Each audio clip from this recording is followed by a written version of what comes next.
Today's video, we're going to be upgrading our sound card with some sound card Unobtanium, the Diamond Sonic Pro. We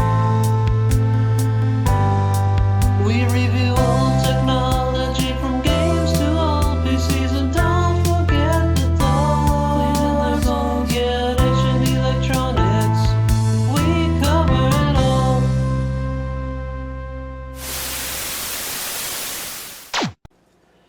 So this is the third part in our series that I've done upgrading my old 486 DX2. We've upgraded the CPU, we've upgraded the hard drive controller, things like that. In our last video, we upgraded the video card to that crazy Diamond Stealth 64, that 4 megabyte VLB video card. And today in this video, we're going to upgrade the sound. Well, maybe not upgrade, but we're going to put a different sound card in there to make it pretty unique. And what we have in front of us here, this is the Diamond Sonic Pro, and this is very likely one of the rarest sound cards on Earth. So uncommon and rare, in fact, that you've probably never heard of it. So I acquired this card back in 2015. I wasn't seeking it out. Like many of you, I didn't know it existed. I bought a random 486 off of Craigslist. I brought it home, and this thing right here was inside of it. I promptly looked at it, shrugged my shoulders, and put it aside, just figuring it's just some weird random Sound Blaster clone. A couple months later, I pulled it out again, and I could not figure it out what it was. So I took some pictures of it, and I put it to the people at Vogans to help me figure it out. And apparently, now this is 2015, I was the first person that we know of to actually even post pictures of this card on the internet. I did a short video on this card, like the beginning of my channel, probably one of the first videos for my channel. I probably had under 100 subscribers. Of course, those videos kind of get lost to time, so I wanted to pull this card out again, and I wanted to give it a second shot on this channel now that I have quite a bit more subscribers to get some eyes on this thing. But yeah, I've been trying to look around and find out how many of these things are out there, and I don't know. From looking at posts on Vogans and various sources that talk about rare sound cards, a couple more of these have popped up, and there are some other pictures and information on this card out there these days, but I can only find like maybe 5 or 6 confirmed people that own this card. I don't know how many are out there. It seems to be rarer than things like the Adlib Gold, but to be honest with you guys, if I threw this on eBay, I might get 20 bucks for it. I don't think people don't know what this is. It's rare. Just because it's rare, that doesn't mean it's sought after. I don't know, but it is very, very rare. In my first video, I kind of got it to work, so I want to give it a second try. I want to give this card a better shot, and we're going to go over it. There has been some new developments for this card, but before we go into that, let's just talk about this card really quick. I believe this came out in 1993. There's not a lot of information on it. I did find an article from, I think maybe like a PC magazine, I'm not sure which one, that talked about this card, and they had pretty good things to say about it. Although they said it was cheaper than the other ones, they were comparing it to like an Audio Spectrum 16, I think, or Audio Pro Spectrum, some cards like that, around that era, 1993-ish cards, and they said this kind of came in as the budget option. It was actually cheaper, so I think this was actually like a budget card. But there are some interesting and very unique things about it, which we'll talk about now. So first thing on this card, it does have a SCSI controller, which is nice. A lot of cards maybe had different like IDE controllers for, say, different IDE CD-ROM drives. SCSI controller was nice. I believe this is SCSI 2. It's nice because, of course, SCSI works with many things. You can use a SCSI CD-ROM drive, a zip drive. This should even work with hard drives, although you can't use it as a bootable hard drive. You could probably use this to connect up a hard drive. It has this future domain controller right here running the SCSI, so that's nice. Sound-wise, as far as I can find out, it is Adlib compatible, and it is also 8-bit Sound Blaster compatible. So there's no FM chip on here. but it does emulate the OPL2 chip. So not Sound Blaster 16 or Sound Blaster Pro compatible. It just says 8-bit Sound Blaster compatible. So talking about sound chips, the chip this thing uses is the, and might mispronounce this, the Aria sound chip. Quite a rare sound chip. Very few cards use this sound chip, and I don't really know much about it. From what I read, this was built as a budget card, and I don't know, people aren't out there scrambling to find cards with this Aria chip on them, so they're probably not well regarded, or else there'd probably be like a mad dash to find these kind of cards with this chip. But it is a very rare chip to find on cards. You may have heard of, there's another card that uses that same chip, the Prometheus. It's a little bit better well known than this one, and it uses that Aria chip as well, and it is also a very rare card. Interestingly, there are a number of games that directly support it. So the chip, it does need to be initialized in DOS, and there are a lot of games that support it. Well, maybe not a lot, but there are a surprising number of games that support this very rare chip. Notable games too. The first Elder Scrolls Arena, I know, supports it. I believe the Seventh Guest supports it, and a number of other games actually have direct support for this chip. I'm not sure which one. There's 3 large chips here. I'm not sure which one is the actual Aria chip. It might be this guy. It might be this. I don't know. So we're gonna run this thing, and we're gonna see if we can get it working. In my original video, I was able to sort of get it working. I couldn't get stereo sound out of it, and the sound I did get out of it was a little bit iffy. I tried cleaning the jacks and stuff. Other big development, when I initially had this card and tested it, I could not find the official drivers for it. The only drivers were available that I could find were for the Prometheus card. And thankfully, those drivers actually did seem to kind of work with this card and get it working. But since then, the Diamond drivers have actually turned up on the internet. I have downloaded them, so we're going to test those out, and we're going to see if we get better results with this thing. Some negatives, right off the bat, there's no wavetable header on here to put a wavetable card on there. It doesn't have MIDI, it doesn't support general MIDI on board. I don't believe there's any kind of MIDI chip on here. I do believe the port, though, is compatible, like MPU compatible, so you could hook up an external MIDI device to it, I believe. I also did read that it is possible to upgrade the ROM to a bigger ROM. I don't know if that, maybe this thing's already upgraded. I have no idea. The other thing is, I don't know what any of these switches do, and I cannot find documentation. Maybe I'll go through the README files, maybe with the drivers a little bit better, but this card's so rare, I can't find any documentation on what any of these jumpers do or the switch box.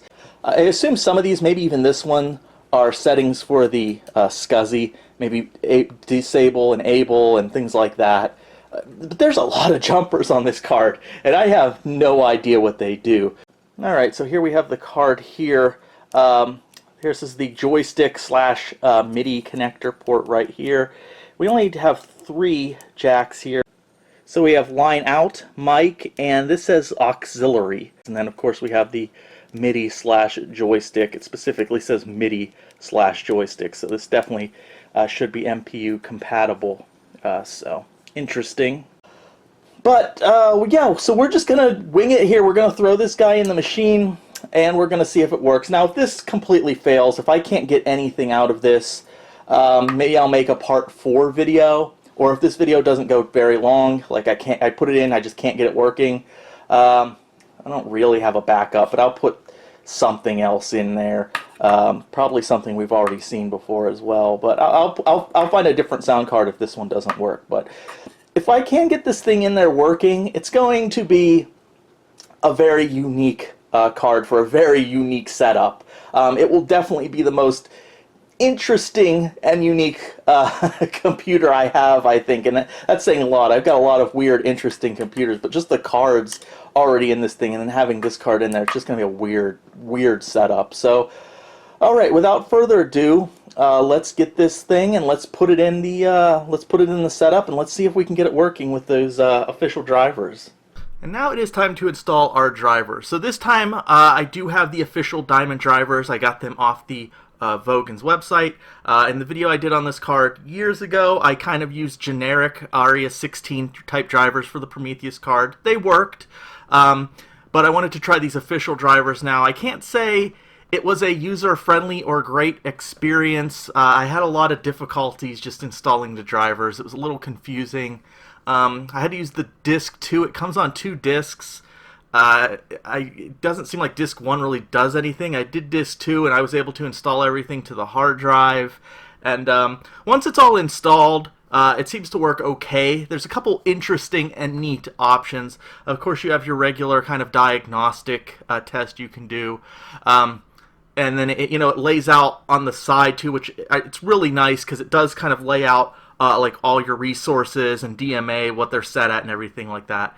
And there's also a neat little thing that you could click on, and it tells you how to set the jumpers and switches on your card in accordance to how you set them in the software, which is really nice, although it doesn't actually state in the driver like what the jumper is specifically for. It just tells you how to adjust them. I guess we could figure out what the jumpers and switches do with like trial and error, but I don't know. I tried doing that a little bit. I didn't really have much luck doing that.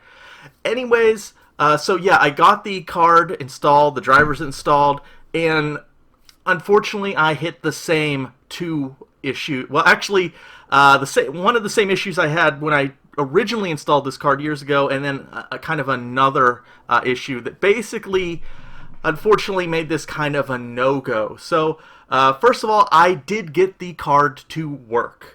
I even tested some games, and it did work for the most part. We'll talk about that in a minute. Unfortunately, I now believe for sure there is something wrong with the out jack. I'm hoping it's just the jack, but unfortunately I believe it was the right channel, maybe it was the left channel. One of the channels was just nothing. So I'm outputting stereo sound, and it's only coming out of one speaker.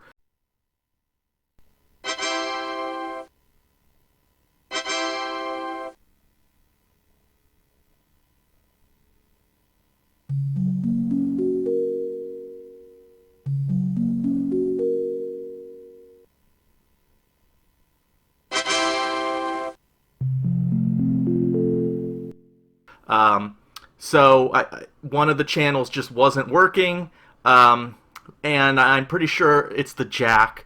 I am probably going to try, because this is such a rare card, down the road I might see if we can just replace the jack. It's a standard, I believe it's a standard like 1/8 stereo audio jack. Hopefully if I can replace that jack, it will work. But I didn't really have time to do that at the moment, so that's something I want to do down the road, but that's a big bummer. The second issue I had is I could not get the Sound Blaster digital effects working, no matter what I did. I could get the FM emulation working, so the music, but I just could not get digital effects working in Sound Blaster compatibility mode. I very strongly suspect it's a DMA issue. Remember, this card emulates the 8-bit Sound Blasters. Those had, I believe, a fixed DMA of 1, and the software, for whatever reason, set the DMA at 0 for the Sound Blaster emulation. It did give me the option. I could either set it to 0 or 1, but whenever I would try to set it to 1, it would claim there's some kind of resource conflict, and it would not let me. I tried messing around with this. I tried looking at what it was, something using that DMA, and I could find nothing that was using it. I tried messing around with the switches and jumpers. I could not get this thing to switch over to DMA 1 from 0. No matter what I did, and I strongly suspect that is the issue. That's kind of a human error issue. I'm sure that if I could figure out a way or a setting on this card, it's probably something to do with the jumpers or switches. If I could get it to, I do believe that part would work, but again, we're still stuck with that issue where the stereo out jack just is not working. One of the channels is not working. So that's a bummer. Hopefully I can get that fixed in the future, maybe figure out the DMA issue, but until that's done, unfortunately this card is a little bit of a no-go, unfortunately. And unfortunately, this is probably where the video would have normally ended. Just too many issues with getting this card to work, and especially losing the one channel of sound on this until I get it fixed, hopefully.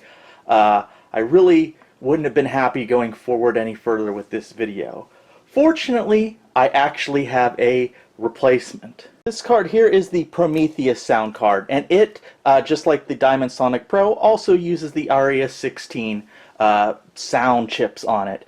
Now you can see right away this looks like a much simpler card, and it is. These are also quite rare, not as rare as the Diamond Sonic Pro, but these are still very rare. I really lucked out. After the Sonic Pro wasn't working, I did a quick look on eBay and I actually found one of these. There's one of these listed, and I grabbed it. Again, they're so rare that I couldn't really find a measure of what they're worth.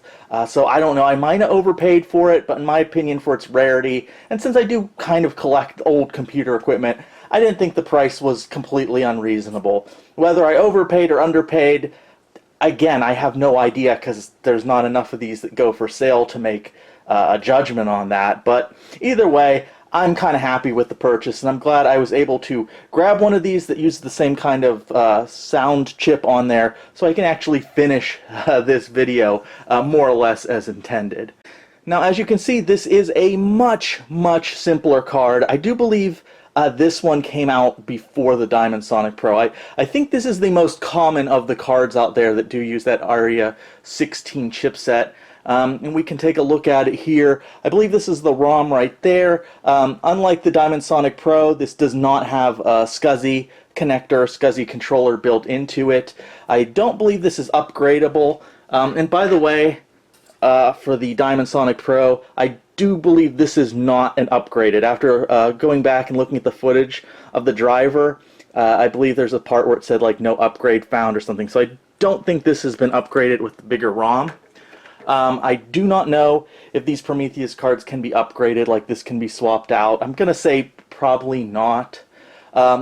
Another big thing with this card is there's no jumpers and no switches. This is purely set up through software. Supposedly also there is another version of this Prometheus card that actually does have jumpers. I don't know if it has a little switch box on it, but apparently there is a jumpered version of this card. I have not seen any pictures of it. The people that I've seen posts and stuff that have this card, that it always seems to be this jumperless version. So I would assume that the jumpered version of this card is pretty rare. I know a lot of old school computer hardware enthusiasts like and prefer cards with jumpers. But it's really nice that I don't have to worry about looking up rare documentation on this card for jumper settings and whatnot. It can be done through software. Other than that, it's basically the same. We kind of have the same ports here. We have the MIDI joystick, line in, mic, and line out. Hopefully this one doesn't have any issues. We do have two connectors up here. I believe this one is for the CD, and this is auxiliary, I believe. Mostly the same chips. Again, this is a much simpler looking card than the Diamond Sonic Pro. So hopefully we'll have less issues with it. It should have pretty much exactly the same kind of game support and things like that. Really, the only thing, as I said, that it is lacking the upgradability, and it doesn't have that built-in SCSI controller. But it should more or less give us the same abilities, and it should directly support. And obviously it's going to support the Aria16 sound and games that support it. So as far as the installation goes, it was much easier, more user-friendly, and a little less confusing than with the Diamond Sonic Pro.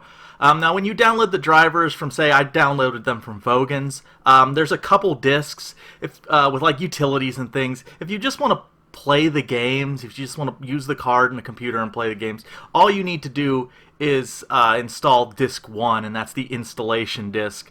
And you install that, and you just run the install program, and it unpacks everything, and then you go into the menu and you configure the card. I just hit auto configure, and it just set everything up without any issues. There was one one little hiccup that I'll address and we'll talk about a little bit later, but basically it just set the resources to everything, and it all worked. I'm happy to report, spoiler alert, this card does work. I didn't have any issues with it that I could notice. It did use the stereo sound just fine, so that's a plus. But when I set up my Sound Blaster, it set the DMA to 1 and not 0, and everything worked. So I mean, I'm sure that was the problem with the Diamond Pro. I don't know. I'm guessing it had to be like a jumper or a switch that was conflicting with the software. But anyways, that's beside the point. The Prometheus was a breeze to install the drivers and set up and get working. So at this point, we're going to look at some games. We're going to start out and we're going to look at its AdLib and Sound Blaster sort of emulation, and we'll look at games. We'll start with earlier, and then we'll go up, and then we'll look at the like games that directly support this card itself. So let's first take a look at a few games running in AdLib and Sound Blaster emulation. I do want to point out the volume controls for this card weren't great. It had a lot of issues. There's a program you run to set the volume, and it's just, if you set it too high, there's a very distinct hissing sound. And so I kind of tried to set it at the point where I can barely hear the hissing sound. And it's still that's still a high number. It's very weird. It's like set the volume from 0 to 64. Okay, don't know why it's not just 0 to 100. But anyways, even as setting it as high as I could set it without the hissing, it's kind of low. So for full disclosure here, I am going to try to up the volume for the gameplay part so you can actually hear it, and you don't have to turn your volume like all the way to the top. So just keep that in mind. So let us begin. I think we'll start with Iron Man Off-Road. This is a game. There's actually, I believe, the only real sound support on this game is AdLib. So, yeah, no Sound Blaster support for this game, so we'll see how it sounds with AdLib.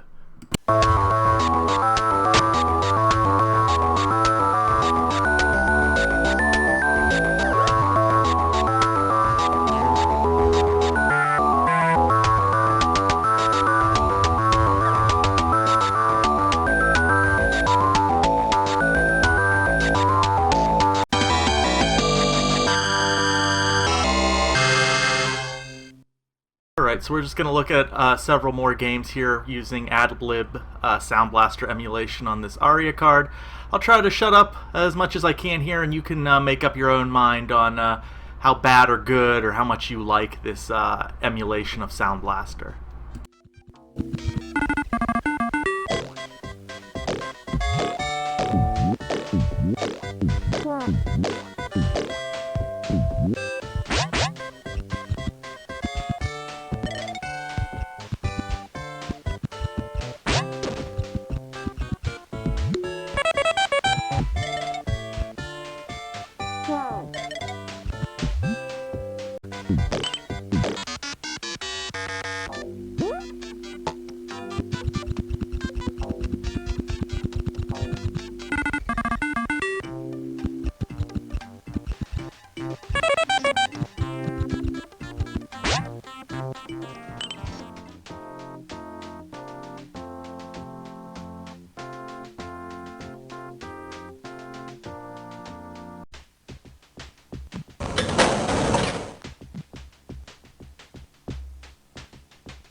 I'm back.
Now, Descent 2 was a situation where I noticed there was how do I explain it? Whenever like a sound effect, you'd fire the lasers on the ship or something, there was a little sort of staticky sizzle immediately afterwards.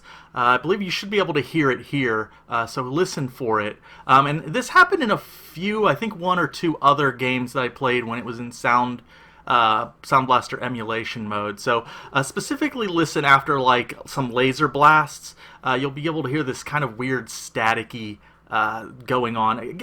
Originally, when you bought this card, I don't know if this is like an issue from age, or if this is just how it's always handled the Sound Blaster emulation. But it is a little off-putting. It's very kind of distracting. So just listen to this clip here and listen for it.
And before we're done with Descent 2 here, I like in the setup menus, I like looking at all the weird kind of sound cards that the game support.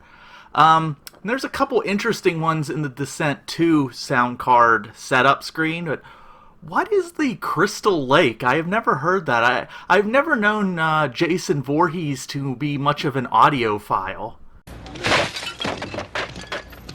Moving on, let's take a quick look at Doom 1 and Doom 2 in Sound Blaster emulation mode.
Shooting up my ride.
Alright, I know that was a lot, but I really wanted to get across how the Sound Blaster / AdLib emulation was on this card. So now, let's look at some games that directly support the Aria chips here.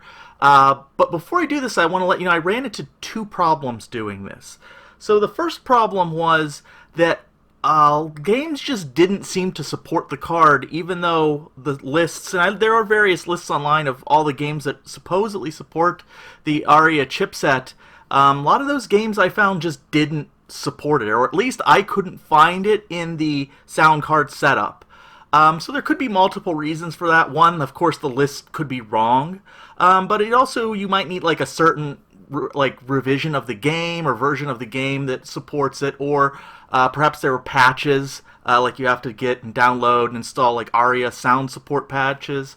I also found some references online, people talking about it was very easy to like hack the drivers to add Aria sound card support, so that might have been a big element of at least these lists. Maybe they just list games where it's easy to hack the drivers or insert Aria support.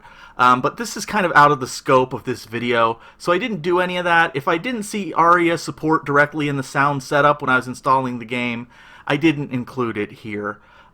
So that was the first issue I came across, and I came across quite a few games that had supposed to have support for these cards or this chipset, and it just didn't, at least not in the vanilla install. The second issue I came across, and I came across this with at least two games, is and one of them being Elder Scrolls 2 Daggerfall, is the games do directly support the Aria chipset, and it is in the sound card setup when you install the game. But it didn't support, or it doesn't support, address low enough. So when I set up my Prometheus card, it set the Aria address to 290, I believe. And a couple games like Daggerfall just do not support addresses that high. I believe in Daggerfall it had to be address of 260 or lower. Now that seems like a fairly easy problem to solve. You just go into the setup or configuration utility for your Aria sound card, and you just change the address and something lower, and hope it doesn't conflict. But interestingly, at least with the Prometheus, you cannot set the address lower than, I believe, 280.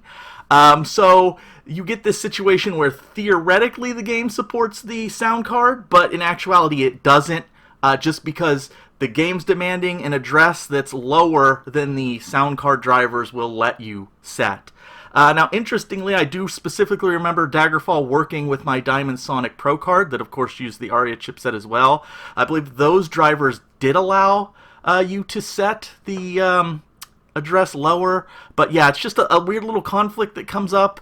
So yeah, it was at least 2 games where that was an issue.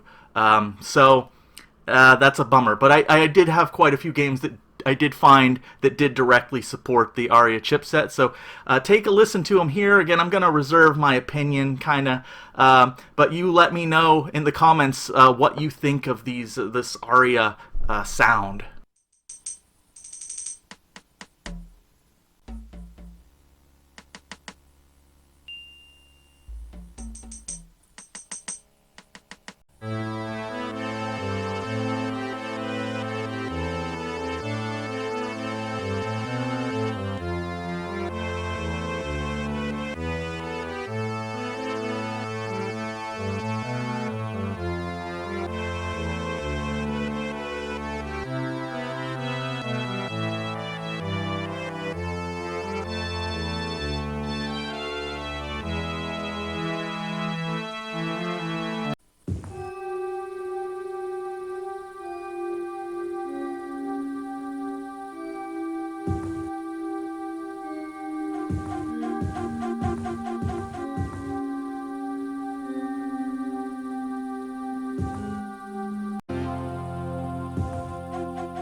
Okay, now let's take a look at Terminal Velocity, another game that directly supports the Aria chipset in its sound setup. And I do like how this setup has a little description, and I like where Aria-based sound cards, it says, if you have any of these popular sound cards based on the Aria chipset. So, alright, moving on.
One other thing to note is a lot of games that auto detect, or when you run auto detect, if they do support the Aria sound card, I didn't have any trouble with these games just actually detecting the Aria sound card.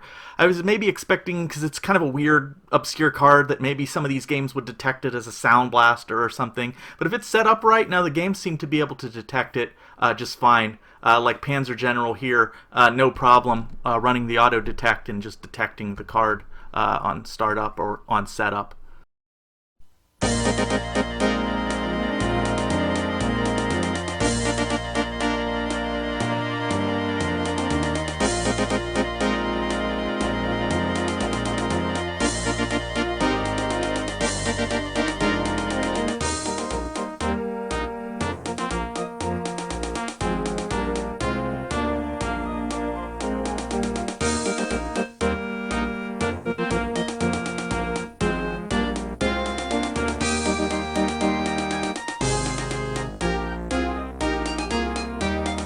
Your first mission in Operation Fall Weiss, the conquest of Poland, is to capture the key cities of Rudno and Lodz by September 10th. This keeps open the possibility of conquering Poland before the French and British can launch an attack on Germany. If these objectives are taken before September 10th, additional forces may be available to you for the assault on Warsaw.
So another thing I wanted to look at was connecting a MIDI device, like an external MIDI box, to the joystick/MIDI port to this Aria Prometheus card. Because various forums there was some debate if you had to run like a certain TSR or a certain program for the MIDI to work if you're connecting an external source.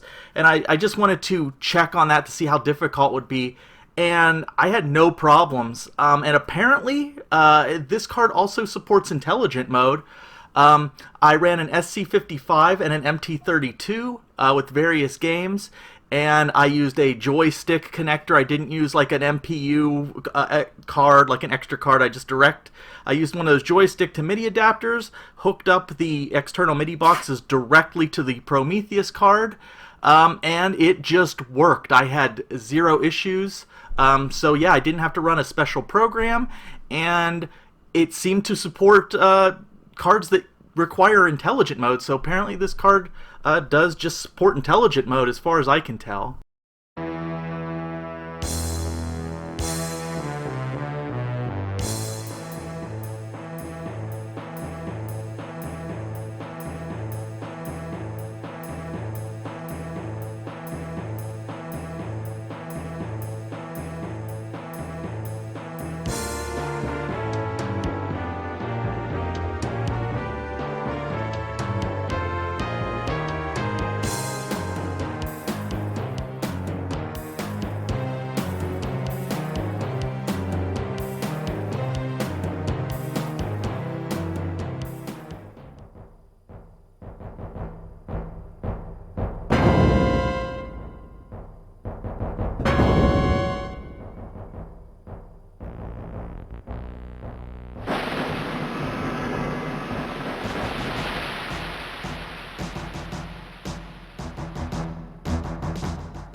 Alright, so we've looked at a number of games now that do directly support the Aria16 chip. And this is another one here. This is When Two Worlds War. And this one actually explicitly, sometimes it's just hidden in the in-game like installation menu, but this one says it right here on the box. Aria only, and you'll notice something else interesting. Voice recognition with Aria only. So this these Aria16 sound cards actually have one more weird and interesting trick up their sleeves. And if we turn this game around and look on the back, we go to game features, and we have modem support, normal stuff, and then the second one here, Aria speech recognition. So yeah, this is a thing that these Aria cards could do. I don't quite understand. I don't know if it's through like something in the hardware, but from what I can tell, there were only 2 games that support this, possibly 1. This is kind of the most well-known game that supports it. Not that that feature is well-known, but the other one is supposedly there's a version of, like, I think Star Trek 25th Anniversary Edition out there that is a special Aria or Area version that has speech recognition capabilities. I haven't really seen any evidence. I haven't been able to find a box that states this. So I don't know if those actually exist. But obviously this one does. And as far as I can tell, it only works with cards that use the Aria16 or Aria chipset. And that's basically all I know. There's not a lot of information out there on this feature. I don't exactly know how it works. I don't even know if it will work with my card. It might require like some kind of upgrade. If you remember, the Diamond Sonic Pro had an upgrade option. It may require that for this to work, but like I've looked through this manual and it's pretty well. It seems like it was a feature they were really excited about. So I've looked through the manual in here, and it doesn't say anything about needing a special upgrade. It just says that we need an Aria card, and it won't work with any other type of card. I wouldn't be surprised if someone could make a patch, I guess, if they wanted to. But this is so sort of niche-y and obscure. I don't think one exists, and I doubt anyone would take the time to make a patch that allows this speech recognition to work with other cards. But I don't know. Maybe there's a patch out there. But as far as I can tell, it only works with these Aria cards. So I'm going to install this game, and we're going to listen to a little bit of the sound, and then we're going to see if I can get this speech recognition working under DOS. Sounds like it might be interesting. So here's the technical supplement manual, and if we look here in the back, there's a whole part about how to use the Aria speech recognition. And there's a special EXE you have to run with the Win Aria, and there's there's memory requirements, which aren't my machine is going to meet those, but there's a whole thing on using it and adjusting the system, and there's all kind of commands. So this wasn't like, it doesn't seem like this was just something they threw in at the last minute. This seems like a feature that they were really excited about, and it seems to be, at least by my reading here, fairly well implemented. I don't know how well it will work or if we can get it working, but it is promising. The one thing is, I just got this game not long ago off of eBay, explicitly for this video. Of course, it comes on floppies.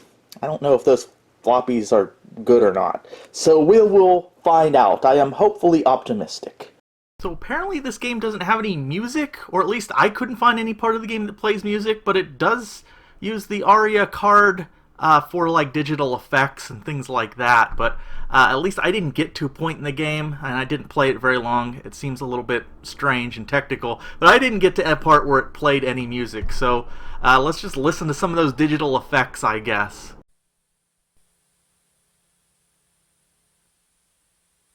Workstation activated. Name planet.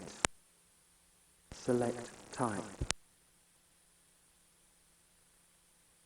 Select type. Select level. Select level. Name planet. Select type. Select type. Select level. How many? Select level. Thank you. Resources produced.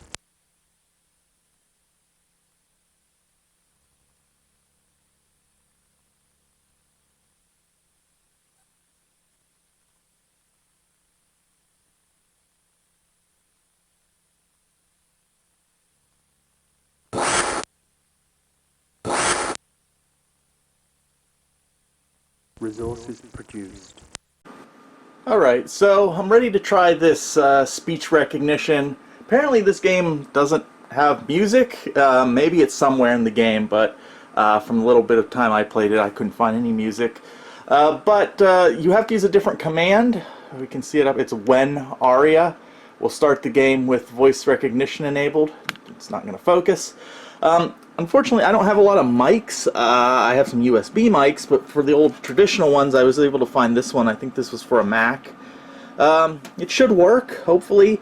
If this doesn't work, it's probably one of two things. One, this mic doesn't work. I haven't tested it yet. Or two, I needed some kind of upgrade chip or something for the Aria card that's installed here, that Prometheus. Now, again, I looked all through the manual and the technical manual that came with this game, and it mentioned nothing about requiring any kind of upgrade chip. It only said you needed an Aria16 or an Aria sound card for this to work. So, we'll see. Alright, so let's see if this works. Easy setup. Start. Okay, I know there are certain workstation. Okay, I know there's certain commands here, but there's also... Hold on, let me poke around a little bit. Okay, so I've noticed in this mode, the mouse is a little less responsive, interestingly. Now, the voice recognition, according to the manual, is not to replace keyboard and mouse, but to supplement it. But yeah, I do, like, if I click System, I don't know, it feels like there's a little bit of a delay. Now, if I go to Sound... speech is on, and then there's this little Aria button right here, and I press it and nothing happens, so I press it again and there's a delay. Okay, and so here we have some things to set things up. We have a silence threshold, minimum peak, a learning rate. There's a train. Let's hit. It says to hit background, and this uses the mic for a second to find the optimal settings.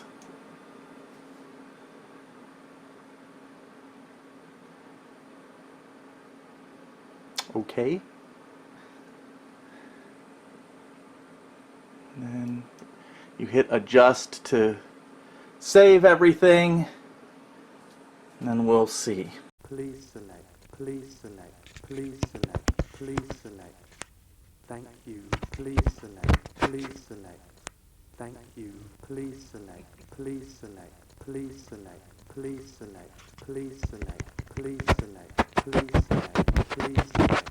Please select. Please select. And unfortunately, I just couldn't get the voice recognition to work at all. I couldn't get it to respond at all. I did confirm that that Mac microphone did work. I even tried a different speaker or microphone that I found. This one is a powered one, and nothing. So I just could not get it working. I know it's not the mic. I checked the settings, and it seemed like the microphone port was enabled. So I'm not sure what was going on. I can only assume that maybe you need the Aria cards that require, the upgrade chip to do speech recognition.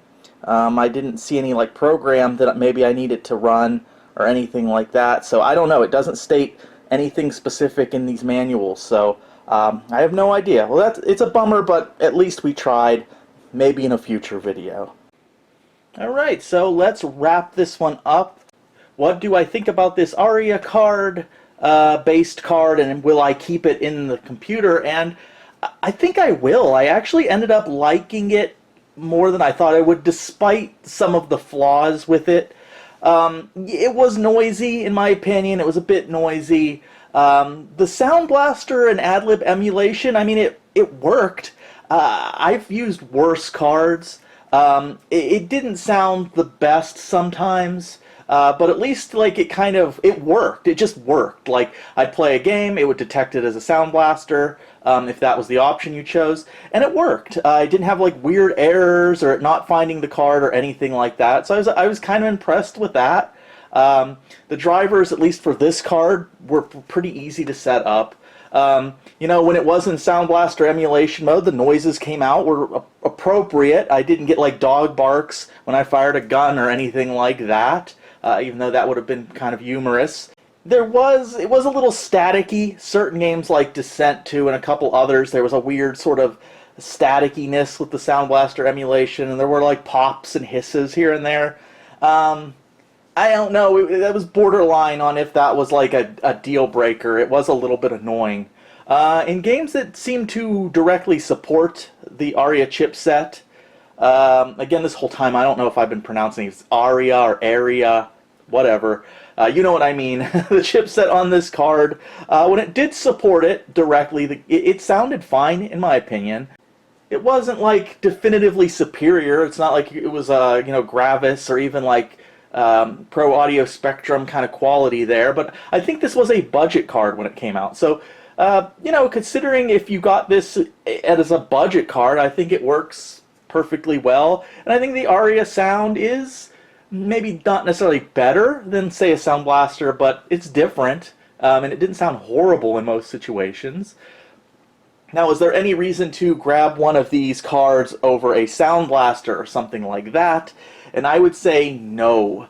Unless you're a collector, these are kind of collectible. Again, very low demand on these because, you know, most people don't even know they exist. So I don't know. You could find one for 20 bucks. You could find one for 100 bucks, or maybe more. I don't know. It is very hard to gauge the market price on these type of sound cards. No idea. Yeah, if you're a collector and you find one cheap enough, you know, pick one up. I like collecting the weird sort of peripherals and sound cards and video cards and stuff like that. So it was worth it for me. But if you just want to play games, I mean, just go with a Sound Blaster. There's cheaper options that sound better and are more compatible. So no, I wouldn't. I would probably go with a Sound Blaster or an AW3264, something like that, over these cards, if you could even find these cards. But they're neat to have if you can get one for the right price. There were some bonuses. The apparent ability of this card to do intelligent mode with an MT32 is a nice bonus. You don't have to get a separate like a separate MPU compatible like MIDI card or something like that. I didn't know these cards could do that, and you know, that's a cool little bonus.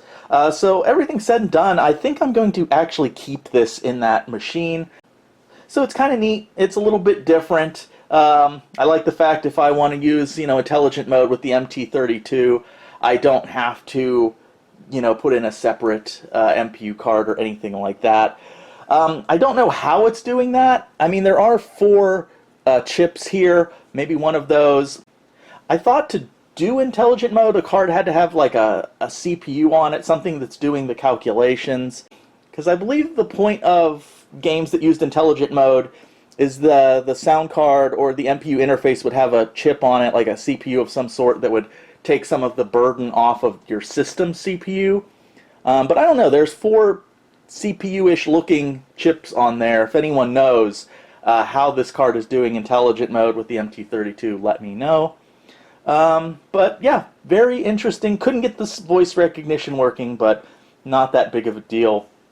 Maybe that will be a future video if I ever get that working. So yeah, there we go. That's probably the last part in my 46 like weird upgrades, at least for now. I do have a few more ideas for that machine. So if they ever come to fruition, that will be the next video in that series. But yeah, it is a delightful and strange build, and it was fun putting it together and making these videos and sharing it with you guys. So post what you think about these cards in the comments, and I'll see you in the next video, and thank you for watching. And again, if you like this kind of content, let me know in the comment section. I'm very eager to hear your opinions, and I will see you in the next video. Thanks again for watching. And don't forget to like and subscribe and ring the bell thing.